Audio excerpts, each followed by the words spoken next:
The flashbulbs exploded like artificial stars across the grand ballroom as Elijah Taylor stepped onto the stage to accept his Innovator of the Year award. At 42, he'd grown accustomed to these moments of public celebration, the endless accolades that crowned his tech empire. His dark hair was impeccably styled, streaked with distinguished silver at the temples. His custom Italian suit a shield against both scrutiny and vulnerability. Success had come strategically for Elijah, but it had cost him something he was only beginning to understand he'd buried: his authentic self. He was reaching for the crystal trophy, his acceptance speech polished to perfection, when he noticed a disturbance rippling through the crowd. A murmur of confusion as the sea of tuxedos and evening gowns parted reluctantly. Elijah looked toward the commotion to find a teenage boy standing at the edge of the ballroom, no more than 16 years old. He had dark, intelligent eyes beneath the shadow of a worn hoodie, his face gaunt from hunger.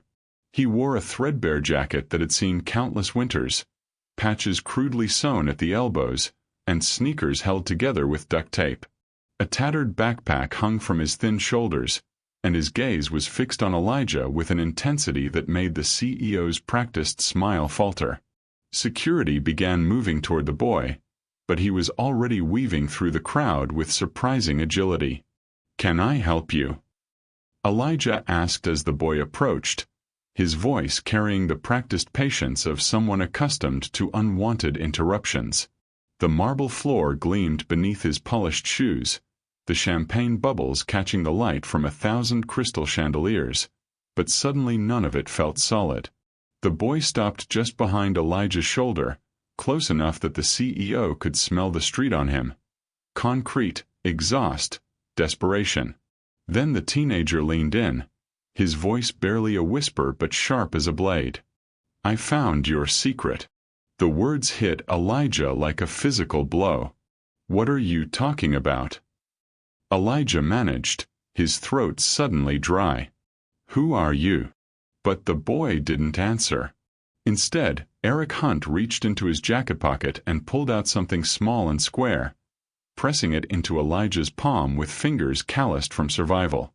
It was a photograph, its edges worn soft from being carried, looked at, memorized. A photograph that shouldn't exist. "Look at it later," Eric whispered. "When you're alone. When you're ready to remember who you really are." Then, before security could reach them, the boy melted back into the crowd, leaving Elijah standing frozen on stage, the trophy forgotten in one hand, the photograph burning in the other. Around him, the applause continued, the cameras flashed, the celebration carried on as if nothing had happened. But Elijah's chest felt tight, his carefully constructed world tilting on its axis. He excused himself with a practiced smile, citing the need for a brief moment, and walked calmly toward the private restroom reserved for VIP guests. His steps were measured, controlled, each one carrying him further from the performance and closer to whatever truth that photograph held. Inside the marble-tiled sanctuary, Elijah locked the door with trembling hands. The sounds of the gala became muffled, distant. He leaned against the sink, his reflection staring back from the gilded mirror. A man who'd spent 2 decades perfecting an image, wearing success like armor. Finally, he looked down at the photograph. It showed a teenage boy, maybe 17, standing in front of a sprawling Connecticut estate. The boy wore expensive clothes, his posture relaxed with the confidence of inherited wealth. Beside him stood an older man in an impeccable suit, a real estate magnate whose face had once graced the covers of business magazines before scandal and death removed him from public memory. The teenager in the photo was Elijah. The man was his father. And in the background, barely visible near the garage, stood another figure, a man in a chauffeur's uniform, his face turned partially away from the camera. Written on the back in faded ink, Marcus Hunt, 2005. 3 weeks before everything changed. Elijah's hands were shaking now, the photograph fluttering like a condemned man's final letter. This single image destroyed everything. The rags to riches narrative he'd built his brand upon, The humble origin story he'd told on Forbes covers and TED stages, the carefully crafted myth of the poor boy who'd coded his way to billions, all of it reduced to ash by a worn photograph and a homeless boy's whispered accusation. He thought he'd buried this past so deep that no one could ever excavate it. He'd been wrong. Elijah splashed cold water on his face, watching the droplets fall from his chin like his carefully constructed identity dissolving. When he finally emerged from the restroom, he scanned the ballroom with new eyes, searching for the boy. He found Eric waiting in the service hallway, half hidden behind a decorative column. The teenager didn't run this time. Instead, he held Elijah's gaze with a steadiness that belied his youth and circumstances. Elijah approached slowly, aware of the cameras, the crowd, the need to maintain appearances even as his world collapsed internally. "What do you want?" Elijah asked quietly. "Money. Is that what this is?" Eric's expression didn't change. No greed flickered across his features, no triumph at having cornered a wealthy man. Instead, there was something else, something that looked almost like grief. "I don't want your money, Mr. Taylor," Eric said, his voice low but clear. "I want answers." "Answers to what?" "Do you remember my father?" The boy's jaw tightened. "Marcus Hunt. He worked for yours. Until 20 years ago when your family destroyed him." The name landed like a stone in still water, ripples of memory spreading outward. Marcus Hunt. The chauffeur. The man who'd seen too much, who'd been silenced with lawyers and settlements and the kind of quiet cruelty that left no visible scars. The man Elijah had watched his father ruin and done nothing to stop. "I remember," Elijah whispered, the admission costing him more than he'd expected. Eric nodded slowly, and for the first time Elijah saw the vulnerability beneath the boy's hardened exterior. The grief of a son trying to understand why his father had died bitter and broken, why their lives had unraveled into poverty and pain. "Then you know why I'm here," Eric said. "I need to know what happened. The real story. Not the version your lawyers paid for. Not the silence my father took to his grave." Elijah glanced back at the ballroom, at the life he'd built on foundations of carefully constructed lies. The merger announcement was scheduled for next week. $3 billion hung in the balance. His board, his investors, his shareholders, they all believed in the myth of Elijah Taylor, the self-made visionary. None of them knew about the boy in the photograph, the privilege he'd erased, the complicity he'd buried. "This isn't the place," Elijah said finally, his mind already calculating, strategizing, trying to find a way to control the uncontrollable. "Then where?" Eric challenged. "When? How long are you going to keep running from the truth?" Before Elijah could answer, his phone buzzed with an urgent message from Catherine, his chief advisor. "Where are you?" "Investors waiting. Need you on stage for the announcement." Elijah looked at the message, then at Eric, at the choice standing before him, disguised as a homeless teenager with a worn photograph and questions that could destroy everything. "Give me your number," Elijah said quietly. "We'll meet tomorrow. Somewhere private. And I'll tell you what you want to know." "Why should I trust you?" "Because," Elijah said, the weight of 2 decades pressing down on him, "if you wanted to destroy me, you would have shown that photograph to the reporters out there already. But you didn't. You came to me first. So either you want money, which you say you don't, or you want the truth. And if it's the truth you're after." He paused, meeting the boy's eyes. "Then we're both going to need more than 5 minutes in a service hallway." Eric studied him for a long moment, suspicion and hope warring across his young face. Finally, he pulled a crumpled piece of paper from his pocket and scribbled a number. "Tomorrow," Eric said, pressing the paper into Elijah's hand. "Don't make me wait longer than that. And don't think about running. I have more than just that photograph. My father kept records. He kept everything. Then the boy turned and disappeared down the service stairs, leaving Elijah standing alone with 2 pieces of paper that held the power to end him. A phone number and a photograph that proved his entire life was a lie. Elijah returned to the ballroom, his smile back in place, his performance flawless. He made the announcement, shook the right hands, said the right things. But inside, beneath the armor of his expensive suit and practiced charm, something had cracked. A homeless boy had found his secret. And tomorrow, Elijah would have to decide whether to bury it deeper or finally let it see the light. The restroom door clicked shut behind Elijah, sealing him into a sanctuary of marble and gold that suddenly felt like a tomb. His reflection stared back from the oversized mirror, a man in a perfectly tailored suit, every hair in place, the very image of success. But his hands were shaking as he pulled the photograph from his pocket. The image was small, maybe 4 by 6 inches. Its colors faded to the muted tones of a different era. But the details were clear enough. There he stood, 17 years old, wearing a polo shirt that cost more than most families spent on groceries in a month. The Connecticut estate rose behind him like a monument to inherited wealth. 12 bedrooms, manicured lawns stretching toward the distant tree line, a fountain imported from Italy centerpiece to the circular drive. His father stood beside him, one hand on young Elijah's shoulder in a gesture that might have looked paternal to anyone who didn't know the truth. Richard Taylor, real estate mogul, ruthless dealmaker, the kind of man who saw people as assets or obstacles and treated them accordingly. And there, in the background near the 6-car garage, stood a figure Elijah had spent 20 years trying to forget. Marcus Hunt, dressed in the dark uniform of a chauffeur, his face partially turned from the camera as if he'd been caught in the middle of some task.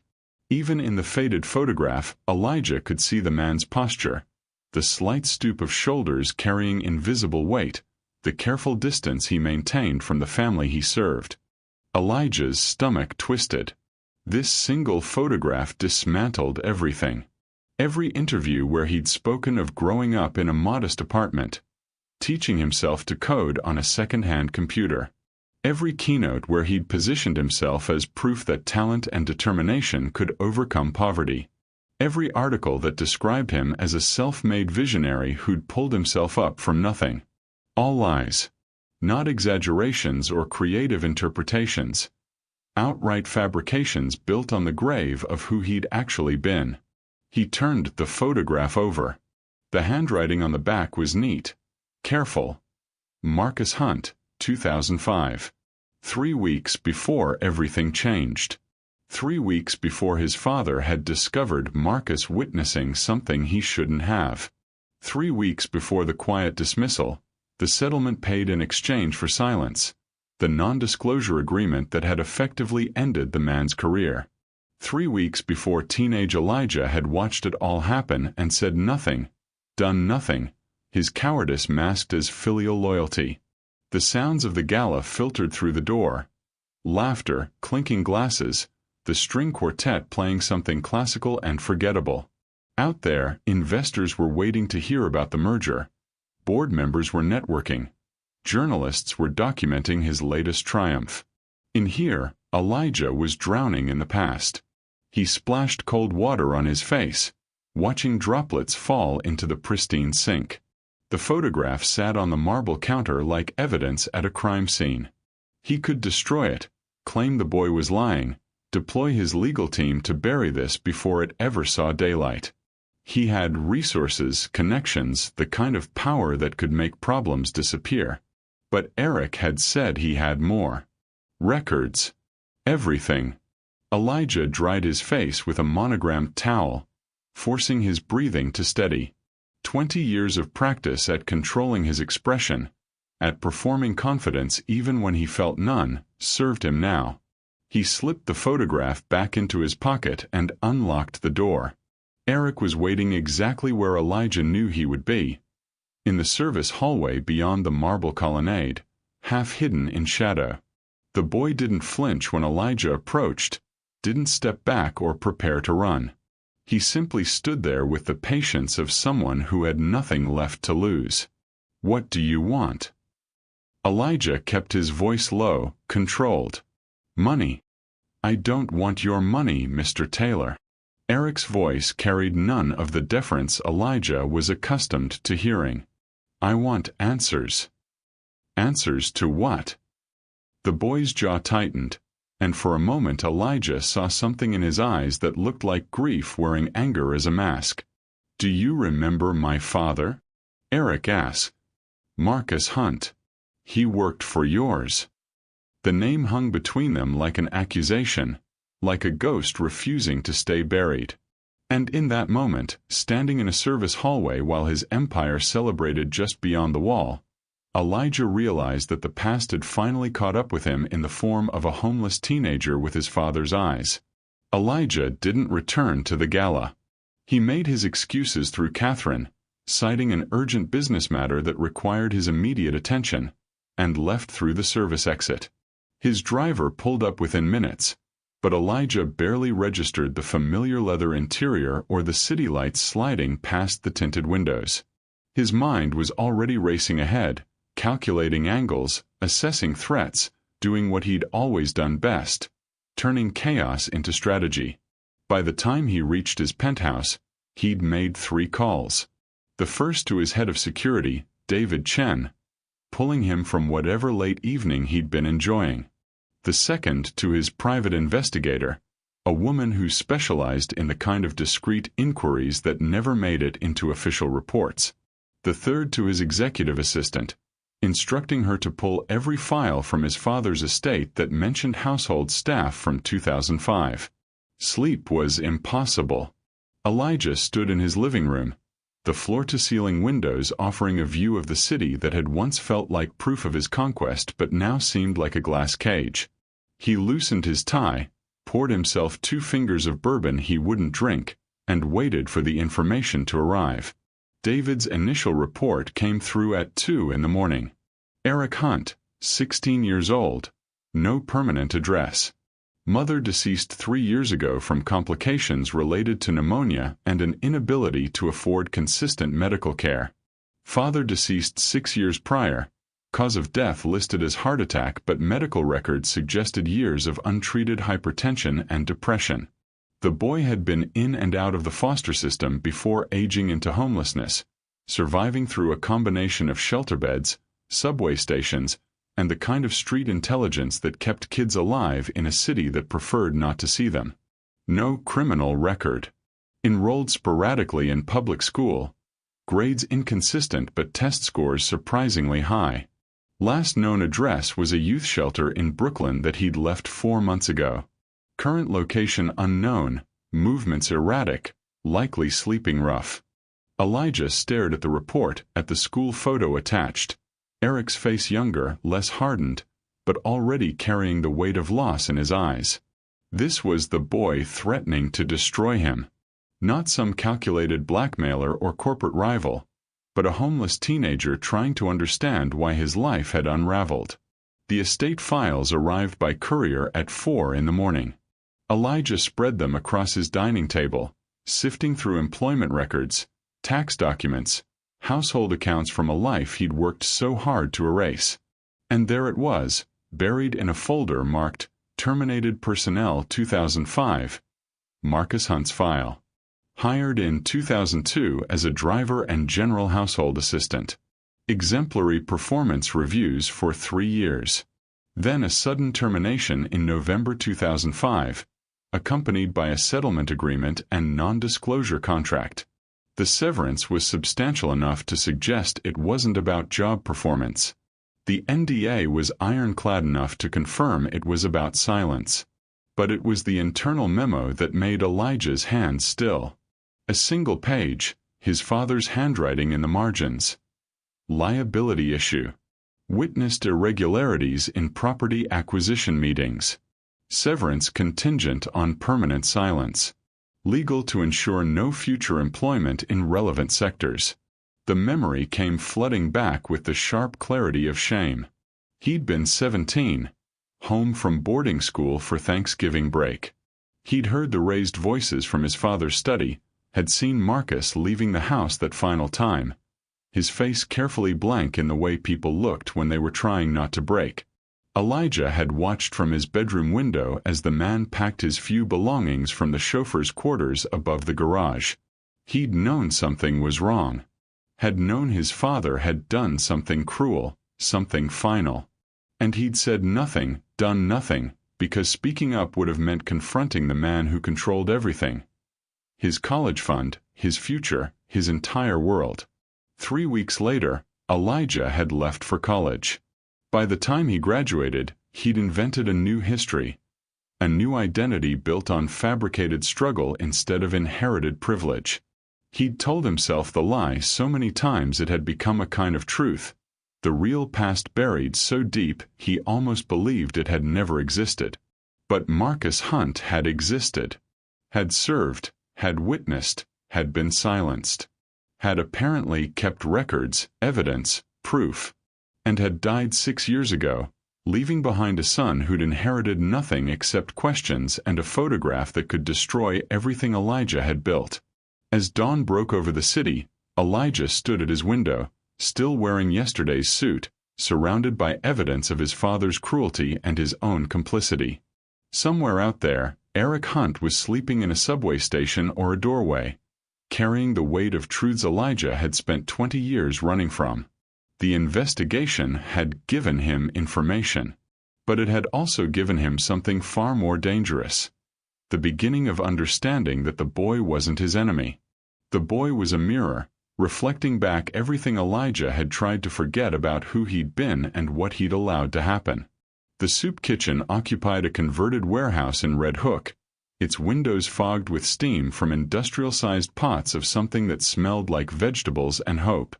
Elijah sat in his car across the street for 20 minutes, watching the line of people shuffle through the door. The elderly, the addicted, families with children whose eyes had learned not to expect much. His private investigator had tracked Eric here, to the Tuesday lunch service at St. Mary's Outreach Center. It felt obscene, sitting in a car that cost more than most of these people would see in a year, waiting to negotiate with a homeless teenager. But Elijah had learned long ago that obscenity was relative, that the distance between right and wrong was often just a matter of perspective and power. He finally crossed the street, drawing stares from the people in line. His casual clothes, designer jeans and a wool jacket, still marked him as someone from a different world. Inside, the warehouse had been transformed into a dining hall, long tables filled with people bent over their meals, grateful for the warmth as much as the food.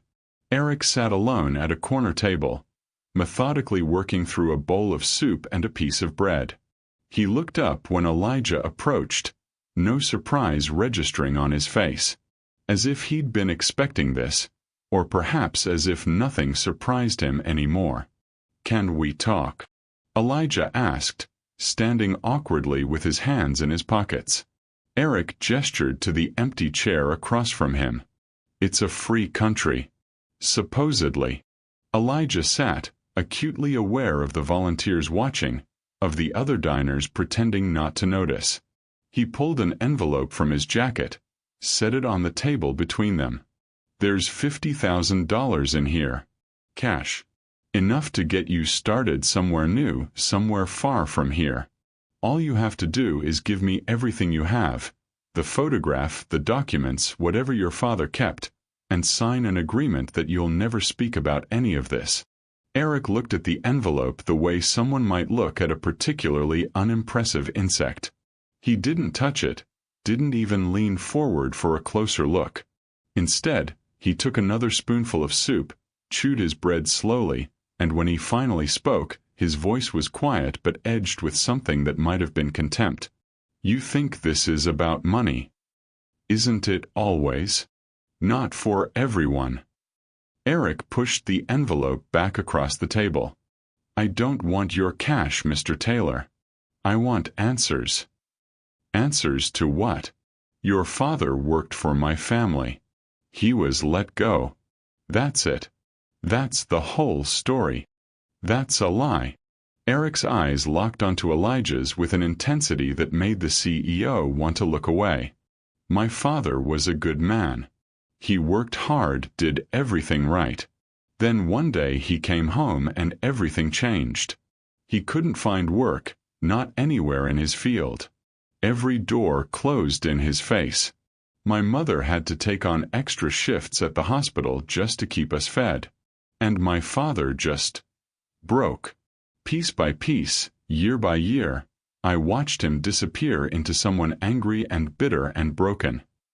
Eric's voice remained steady, but his knuckles were white around his spoon. He wouldn't talk about it. Wouldn't explain what happened. Said he couldn't, that he'd signed something. But sometimes, late at night when he thought I was asleep, I'd hear him crying. A grown man, crying in the dark because of something your family did to him. Eric leaned forward. So no, I don't want your money. I want to know why. I want to know what he witnessed that was worth destroying him for. I want to know if you even remember him, or if ruining people's lives is so routine for the Taylors that he was just another forgotten casualty. The words landed like physical blows. Elijah sat back, the envelope forgotten between them. This wasn't blackmail. This wasn't some calculated shakedown. This was a son demanding an accounting for his father's suffering, for a childhood destroyed by secrets and non-disclosure agreements, for a man who died without ever being able to tell his own child the truth. I remember him, Elijah said quietly, and was surprised to find it was true. Not just the facts from the file, but actual memories. Marcus teaching him how to tie a proper necktie before his first formal event.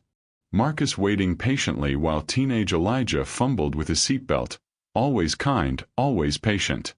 Marcus's face the day he left, carefully blank but with something broken behind his eyes. Then tell me what happened. Not here. Not now. Elijah glanced around the dining hall, suddenly aware of how exposed they were. There are things you don't understand, Eric. People who won't want this story told. If you start asking questions, if you push this, let me guess. You'll have me silenced too. Not me. But there are others on my board, people who were involved in my father's business, who have as much to lose as I do. Maybe more. Elijah leaned forward, urgency creeping into his voice. I'm not threatening you. I'm warning you. You came to me at a public event, in front of cameras. People noticed. And by now, they're asking questions about who you are and what you want. Eric's expression didn't change, but something flickered in his eyes. Fear, maybe, or recognition of a danger he hadn't fully calculated. Meet me tomorrow, Elijah said. Somewhere private. I'll tell you everything I know about what happened to your father. But after that, you need to disappear. For your own safety. Eric studied him for a long moment. How do I know you won't just have your security team waiting? You don't, Elijah admitted. But you knew that when you approached me. You're taking a risk either way. At least this way you get your answers. The emergency board meeting convened at 7 in the morning, before the markets opened, before the news cycle could catch fire. Elijah arrived to find the conference room already tense with barely suppressed panic. 12 faces turned toward him as he entered, some concerned, others calculating, all of them demanding answers he wasn't prepared to give. Catherine stood at the head of the table, her tablet casting a pale glow across her face. She didn't waste time on pleasantries. We have a situation, she said, swiping to display a series of screenshots on the main screen. These started circulating on financial Twitter around for this morning. Someone's asking questions about your background, Elijah. Specifically, about inconsistencies in your origin story. Elijah forced himself to look at the screen. The posts were vague but pointed. Questions about which high school he'd attended, requests for childhood photos, observations that no one from his supposed neighborhood remembered a family named Taylor. Nothing definitive yet, but the kind of breadcrumbs that investigative journalists and short sellers love to follow. "Who's behind this?" he asked, though he already suspected the answer. "We don't know. The accounts are anonymous, created recently, using VPNs. But someone's doing their homework." Catherine fixed him with a stare that demanded truth. "Is there something we need to know, Elijah? Something that could impact the Meridian merger?" The Meridian merger. $3 billion in valuation, 18 months of negotiations, the kind of deal that would cement Taylorverse Industries as a dominant player in the tech infrastructure space. The due diligence was nearly complete, the contracts being finalized. All it needed was clear sailing for another 2 weeks. "There's nothing that impacts the company's fundamentals," Elijah said carefully. "This is personal." "Personal becomes professional when you're the face of the brand," snapped Gerald Morrison, the board's oldest member and a holdover from Elijah's father's era. "Meridian's executives are already nervous. They're betting $3 billion on your vision, your leadership. If there's even a whisper of impropriety—" "There's no impropriety," Elijah interrupted. "Just old family matters that someone's trying to weaponize." "Then neutralize it." Catherine's voice was flat, businesslike. "We have legal resources. We have connections. If someone's spreading rumors, we shut them down. Hard. We make an example that discourages others from trying." The room murmured agreement. These were people who'd built fortunes by eliminating obstacles, by ensuring problems disappeared before they became crises. Elijah had sat in countless meetings just like this, approving strategies that skirted ethical lines in service of shareholder value. But this time, the obstacle had a name. Eric Hunt. A 16-year-old boy living in shelters, searching for answers about his dead father. "I'll handle it," Elijah said. "Give me 48 hours. The rumors will stop." "How?" Morrison demanded. "Does it matter?" The boardroom fell silent. They understood that question. In their world, outcomes mattered more than methods. Plausible deniability was a feature, not a bug. Catherine held his gaze a moment longer, then nodded. 48 hours. After that, we do this my way." The meeting adjourned, but Catherine caught Elijah's arm as he headed for the door. "I don't know what you're protecting," she said quietly. "But whatever it is, it's not worth losing everything we've built. The PR team is already crafting counter-narratives. Poverty porn testimonials, childhood mentors who'll vouch for your struggle, community leaders who'll confirm your story. We can bury this, Elijah. But only if you let us." "I said I'll handle it." "Will you?" Her eyes searched his face. "Because you've been different since the gala.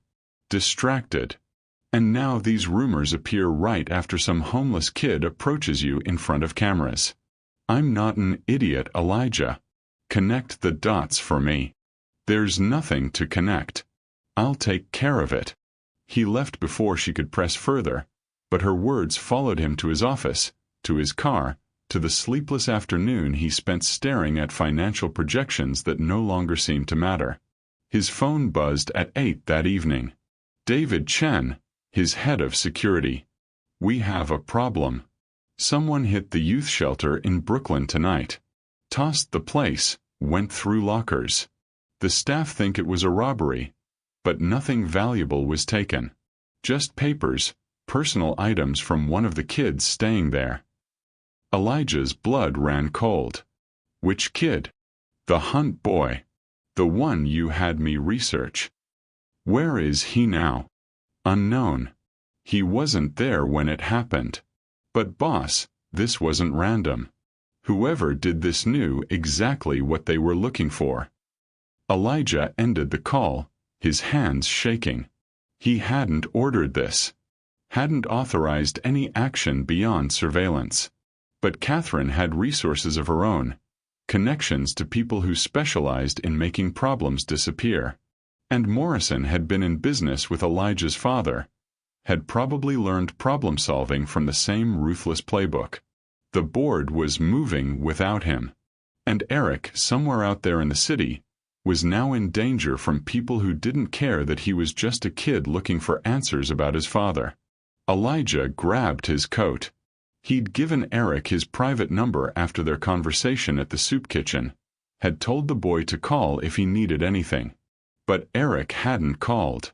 Either he didn't trust Elijah enough to reach out, or something had already happened to him. The thought sent Elijah into the night, searching for a homeless teenager in a city of 8 million people, racing against the machinery of power he'd helped build and could no longer control. Elijah found Eric in an alley 3 blocks from the ransacked shelter, curled against a dumpster with blood trickling from his split lip and his left eye swollen nearly shut. The boy's threadbare jacket was torn at the shoulder, his backpack ripped open, its contents scattered across the wet pavement like discarded trash. "Don't," Eric gasped when Elijah approached, trying to push himself upright and failing. "Don't touch me." But Elijah was already kneeling beside him, his expensive pants soaking through in the filthy water pooling between the cobblestones. Up close, the damage was worse. Bruises blooming across Eric's cheekbone, defensive wounds on his forearms, the shallow breathing that suggested cracked ribs. Who did this? Elijah demanded, though ice was already forming in his gut because he already knew. "Your people." Eric's voice was thick with pain and accusation. 2 men. Said I should stop asking questions. Said worse things would happen if I didn't disappear.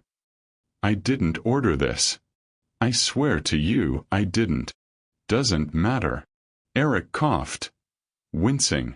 You set it in motion. You and your board and whatever the hell you're all protecting. Elijah pulled out his phone, but Eric's hand shot out, gripping his wrist with surprising strength. No hospitals. They'll ask questions. File reports. And then your people will know exactly where to find me. Then where? Nowhere. Just leave me alone. This was a mistake. All of it. But Elijah was already making the call, not to emergency services but to Dr. Sarah Lim, a discreet physician who'd treated members of the city's elite for years, the kind of doctor who understood that some injuries were better left unreported. Within the hour, Elijah had Eric in the back of his car, heading toward his penthouse while the boy drifted in and out of consciousness against the leather seat. Dr. Lim arrived 30 minutes later, her expression carefully neutral as she examined Eric on Elijah's sofa. Cracked ribs, confirmed. Possible concussion. Multiple contusions. Nothing life-threatening, but painful and deliberately inflicted to send a message. He'll need rest, ice, and monitoring for the next 48 hours, she said, packing up her medical bag. And Elijah, whatever this is about, be careful. These injuries weren't random. After she left, Elijah sat in the chair across from the sofa where Eric lay propped against pillows, an ice pack pressed to his face. The boy's eyes were open now, watching Elijah with a mixture of wariness and exhaustion. "Why did you bring me here?"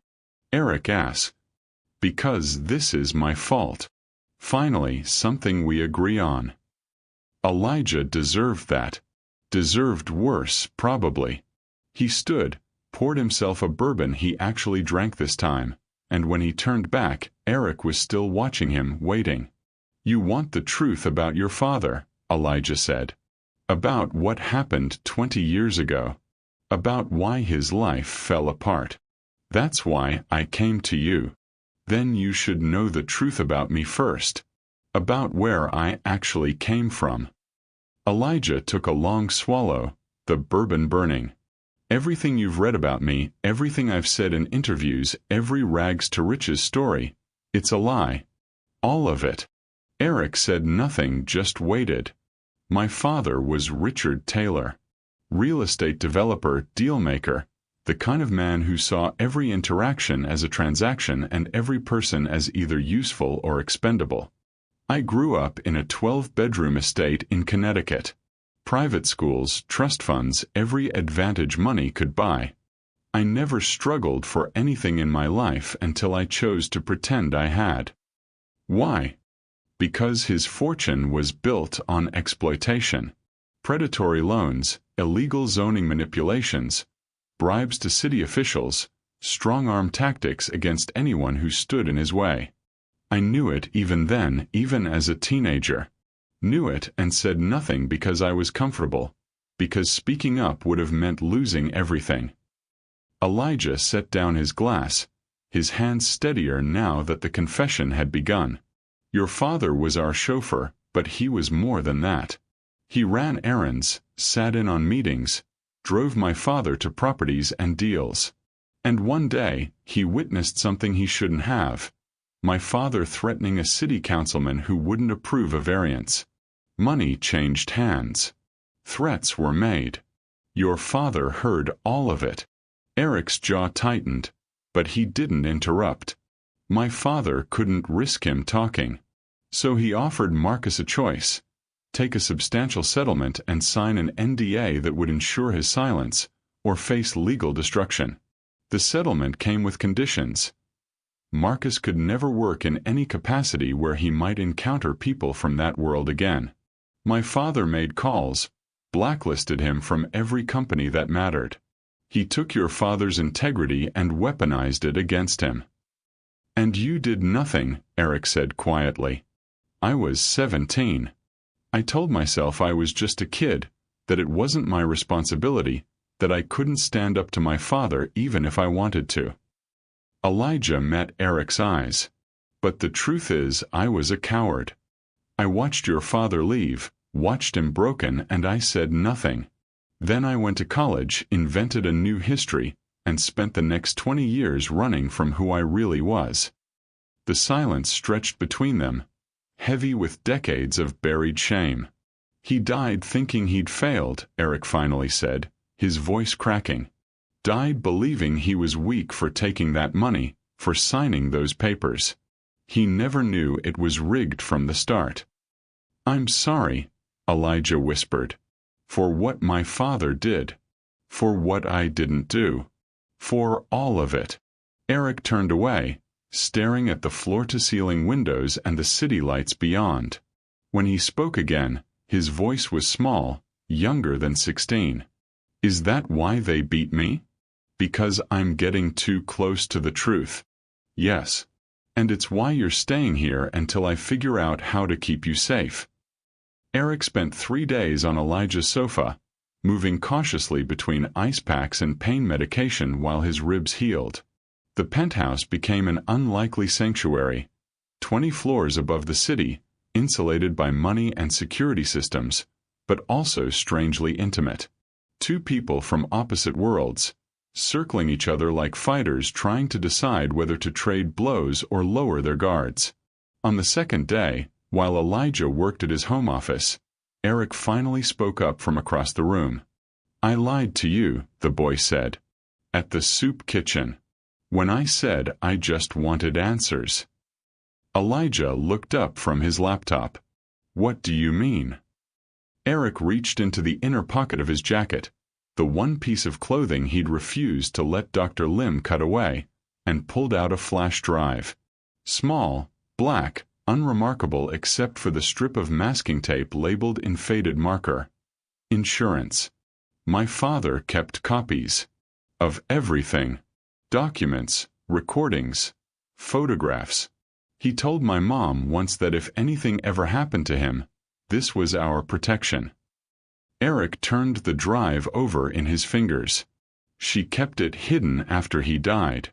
I found it going through her things after she passed. Elijah's pulse quickened. What's on it? Proof.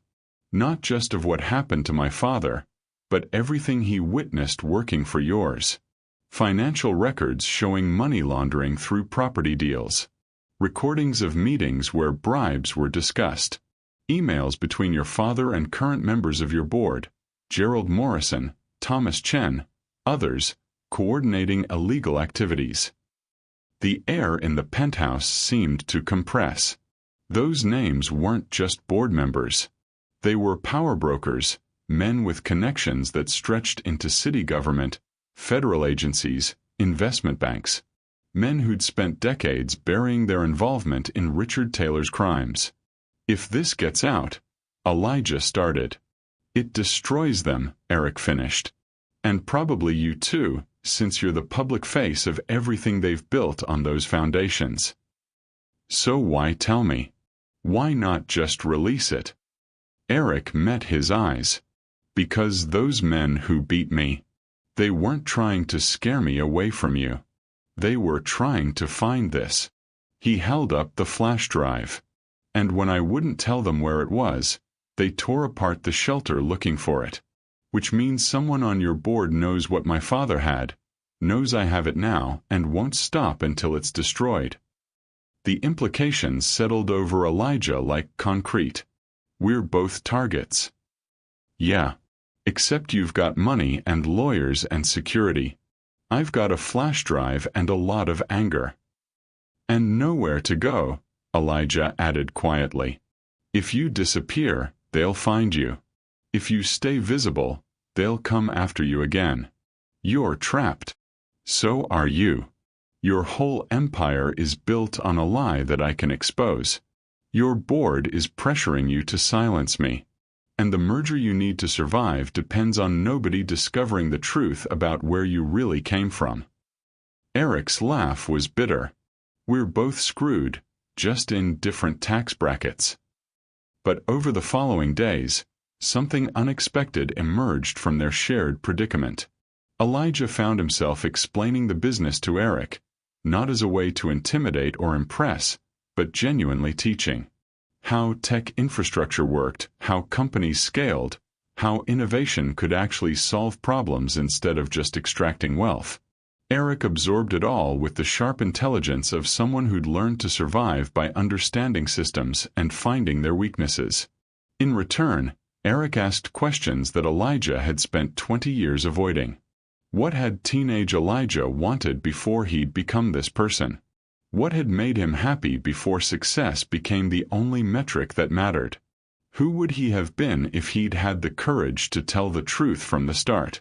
Late one night, Elijah found himself talking about his mother, a kind woman who died when he was 12, before his father's cruelty had fully calcified.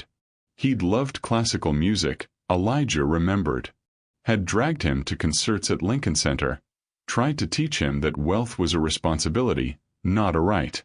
She would have hated what I became, Elijah said, surprised by the rawness in his own voice. She would have hated the lie, Eric corrected. The person underneath might have been worth knowing. The observation landed with unexpected gentleness.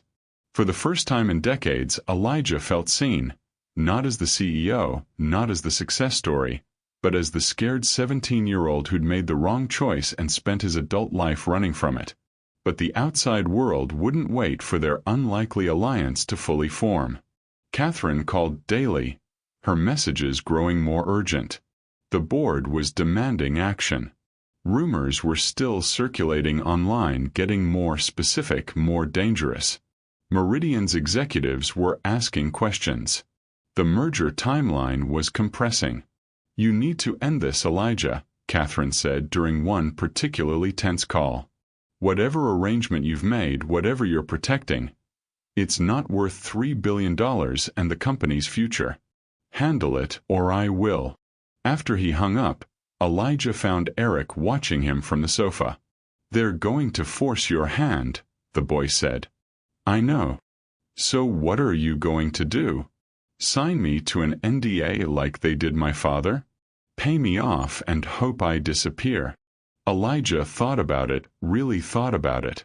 The easy path was right there, paved with money and legal threats and the kind of power that made problems vanish. He could protect his empire, satisfy the board, save the merger. All it would cost was repeating his father's sins with his father's playbook. No, Elijah said finally. We're going to find a different way. What way? I don't know yet. But not that one. He looked at Eric, this brilliant, damaged kid who'd survived everything the world had thrown at him. You came to me for the truth. Maybe it's time the truth actually meant something. Eric's expression shifted, skepticism giving way to something that might have been hope, or at least the willingness to believe hope was possible. They'll destroy you, Eric warned. Probably. But at least I'll recognize myself in the mirror. The ultimatum arrived on a Friday morning, delivered not by email or phone but in person. Catherine walked into Elijah's penthouse unannounced. His security had clearly received instructions to let her through, flanked by Gerald Morrison and the company's lead counsel, Marcus Webb. Eric was in the guest room, but these people weren't pretending ignorance anymore. We know he's here, Catherine said without preamble, setting her briefcase on Elijah's dining table. We know what he has. And we know you've been protecting him instead of protecting the company. He's 16 years old, Elijah said. He's a liability. Morrison's voice carried the cold certainty of someone who'd made harder decisions than this. One that needs to be resolved. Today. Webb opened the briefcase, extracting a stack of documents bound in blue folders. We've prepared a comprehensive settlement. $2 million, paid over 10 years through a trust. Housing, education, medical care, everything the boy could need. In exchange, he signs an NDA covering everything related to his father, your father, and this company. He disappears, you get back to work, and everyone moves forward. And if he refuses? Elijah asked, though he already knew. Then the board votes you out as CEO effective immediately, Catherine said. We restructure your role to advisory only, strip your operational authority, and handle the situation ourselves. One way or another, this ends today. Handle the situation, Elijah repeated slowly. You mean silence a 16-year-old kid? I mean protect shareholder value and hundreds of employees whose livelihoods depend on this company's success, Morrison snapped. Your sentimentality is touching, Elijah, but this is business. The boy's father made his choice 20 years ago. The son doesn't get to unravel everything because he's curious about the past. Elijah looked at the documents on his table. $2 million. Security. A future. Everything Eric had been denied when his father was destroyed by these same people using the same logic, the same ruthless calculus that reduced human lives to acceptable losses. I need time to think about this, Elijah said. You have 2 hours, Catherine replied. After that, we move without you. They left as abruptly as they'd arrived, the documents sitting on the table like a contract with the devil. Elijah stood at his windows, watching the city move below, trying to convince himself that this was different, that $2 million and a fresh start was generous, that he'd be helping Eric by convincing him to sign. After an hour, he called Eric into the room. The boy emerged from the guest bedroom, moving easier now, the bruises fading to yellow-green. He saw the documents immediately, his expression hardening. So they got to you, Eric said. They're giving you a choice. $2 million, housing, education. Everything you'd need to start over. You'd be safe, protected, set up for life. In exchange for my silence. Yes. Eric walked to the table, flipped through the pages without really reading them. This is what they offered my father. Different numbers, same deal. Take the money, sign away the truth, pretend nothing happened. Your father's situation was different. He had a family to support, pressure. My father was destroyed by this deal, Eric interrupted, his voice sharp. It didn't save him. It killed him slowly. Every day he couldn't tell the truth, couldn't work in his field, couldn't explain to me why everything fell apart. It ate away at him until there was nothing left. Elijah forced himself to continue. But this is generous. $2 million could change your life. Or I could change yours. Eric met his eyes. That's what this is really about, isn't it? You're trying to save yourself by buying me off. Just like your father bought mine." The words hit like a physical blow because they were true. Elijah looked at Eric standing there, thin, still healing, wearing borrowed clothes in a borrowed room, and saw his own father's corruption reflected back at him. The same logic, the same justifications, the same willingness to silence inconvenient truths with money and legal documents. The cycle repeating exactly as it had 20 years ago. "I'm sorry," Elijah said, and meant it. "You're right. This isn't different. It's exactly the same." He picked up the documents, walked to his paper shredder, and fed them through page by page. The machine whirred, reducing the careful legalese to strips of confetti. "What are you doing?" Eric asked, something like hope breaking through his guarded expression. "Something I should have done 20 years ago." Elijah pulled out his phone, scrolling to his PR director's number. "I'm calling a press conference. For tomorrow morning. And I'm going to tell the truth. All of it. They'll destroy you. The board, the merger, everything." "Probably. But at least it'll be my choice this time." Elijah looked at Eric. "Your father didn't get that choice. He was backed into a corner, silenced, destroyed for witnessing something he couldn't unknow. I won't do that to you. And I won't keep lying to protect an empire built on his suffering." The call connected. "Jennifer. It's Elijah. I need you to organize a press conference for tomorrow morning, 9 a.m. Major announcement regarding the company and my personal history. Yes, I know the merger timing is bad. Do it anyway. And Jennifer. The board is going to try to stop this. Don't let them."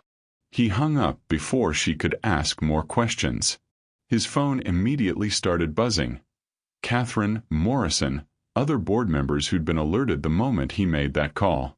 Elijah ignored them all. "You're really doing this," Eric said quietly. "Unless you want me to stop. This is your story too. Your father's truth. You have a right to decide what happens to it." Eric was silent for a long moment, then shook his head. "No. Tell it. Tell everything. Maybe it won't change anything, but at least people will know. At least my father's name won't just be a line in an NDA anymore." Elijah nodded, feeling something that might have been peace or might have been terror. Then tomorrow the lies end.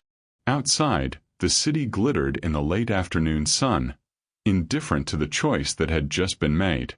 Somewhere in those gleaming towers, powerful men were already mobilizing to stop him. But for the first time in 20 years, Elijah wasn't running from the truth. He was running toward it, consequences be damned. Elijah arrived at Taylorverse headquarters at 8:30 to find his keycard deactivated. The security turnstiles flashed red when he swiped, the guard at the desk avoiding his eyes as he delivered the message he'd clearly been instructed to give. "I'm sorry, Mr. Taylor. There's been a security protocol update. You'll need to speak with executive management." "I am executive management." "Yes, sir. But my orders came from the board." Elijah's phone buzzed with a text from Catherine. "Emergency board meeting. Voted 9-3 to temporarily suspend your access pending resolution of reputational concerns. Morrison will handle the press conference. Go home, Elijah. Let us clean this up." So this was how it would end. Not with truth or courage, but with a corporate coup dressed up as fiduciary responsibility. Elijah stood in the lobby of the building he designed, watching employees stream past him toward elevators he could no longer access, and felt the full weight of his powerlessness. Upstairs, he knew, Morrison was preparing to speak to the assembled media. The narrative was already written, Elijah Taylor stepping back for personal reasons, the board ensuring continuity, the Meridian merger proceeding as planned. His fabricated past would remain buried, the documents Eric's father had preserved would stay hidden, and the cycle of corruption would continue uninterrupted. Unless. Elijah pulled out his phone, calling Eric at the penthouse. They locked me out. The board's taking over the press conference. I know. I'm watching the news. Morrison's about to go on. A pause. So we lost. Maybe. Unless you remember everything I taught you about building security systems. Another pause, longer this time. The service entrances. East side, loading dock level. Deliveries use biometric scanners, but the backup is a simple keypad. 6 digits. I used my mother's birthday, March 17th, 58. It might still work if they haven't thought to change it. You want me to break into your building. I want you to finish what your father started. Those documents on the flash drive. Bring them. The press conference is being live-streamed. If you can get to that room, they'll arrest me. Or worse. Probably. But Eric, this is our only chance. If Morrison speaks first, controls the narrative, it's over. The truth gets buried for another 20 years. Silence on the line. Then, where's the press conference? 20th floor, main conference hall. But Eric, security will be everywhere. I've been invisible my whole life, Mr. Taylor. One more time won't kill me. The call ended. Elijah stood in the lobby, useless. His fate now in the hands of a 16-year-old boy who'd learned to survive by moving through a city that preferred not to see him. 20 floors above, Morrison took the podium before an audience of journalists, cameras, and live-stream viewers. His statement began with the smooth confidence of someone who'd weathered countless corporate storms. Thank you all for coming. I'm here to address recent speculation about our CEO, Elijah Taylor, and to reaffirm this company's commitment to transparency and integrity. The words were still echoing when the conference room doors burst open. Eric Hunt walked in wearing his patched hoodie and carrying a laptop, his young face set with determination. Security moved to intercept him, but he was already speaking, his voice cutting through Morrison's practiced calm. Everything he's about to tell you is a lie. The room erupted. Cameras swiveled. Morrison's face drained of color. Eric connected the laptop to the presentation system with hands that barely shook, and suddenly the screen behind Morrison filled with documents. Financial records, emails, recordings, 20 years of evidence that Marcus Hunt had died protecting. My name is Eric Hunt, the boy said into the microphone someone had thrust toward him. And my father was destroyed by these men for witnessing their crimes. Here's the proof. The live stream went viral within minutes. Elijah watched from the lobby on his phone as Eric methodically presented each piece of evidence. Bribes, money laundering, illegal property acquisitions. Morrison tried to shut it down. Security attempted to remove Eric, but the damage was done. The truth was out, broadcast live, recorded by dozens of phones, already spreading across social media faster than any corporate crisis management team could contain. And then Eric did something Elijah hadn't expected. He looked directly into the camera and said, Elijah Taylor's past is a lie. But he's the one who gave me these documents. Who told me to bring them here. Who chose the truth over his empire. The rest of these men. He gestured to the board members scrambling for the exits. They just chose themselves. 6 months later, autumn had painted the cemetery in shades of amber and rust. Elijah stood before a modest headstone that read Marcus Hunt, beloved father, 1968 to 2019, holding a bouquet of white lilies that felt inadequate to the weight of what he'd come to say. Eric stood beside him, hands in the pockets of a new jacket that actually fit, his face no longer carrying the gauntness of hunger. The bruises had long since faded, replaced by the subtle changes that came with stability. Better sleep, regular meals, the knowledge that tomorrow wouldn't be spent searching for shelter. I never knew what to say when I came here, Eric said quietly. Felt like I was just standing over his grave asking questions he couldn't answer. Elijah knelt, placing the flowers against the headstone. "Marcus," he began, then stopped, the words catching. He started again. "I'm sorry. For watching it happen. For saying nothing. For taking 20 years to find the courage your son had at 16. His voice cracked. "You deserved better. Your family deserved better. I can't change what my father did to you, or what I failed to do. But I'm trying to do right by Eric now. I hope that counts for something." The wind rustled through the trees, carrying the scent of earth and fallen leaves. No absolution came, no divine sign that forgiveness had been granted. Just the silence of a grave and the weight of amends that could never be complete. They stood there for a long moment before walking back toward the car. The city spread below them, indifferent and eternal. The same skyline where both their lives had unraveled and reformed. The fallout had been catastrophic in the way truth often is. The Meridian merger had collapsed within days. $3 billion evaporating as investors fled the scandal. Morrison, Chen, and 4 other board members faced federal prosecution for financial crimes spanning 2 decades.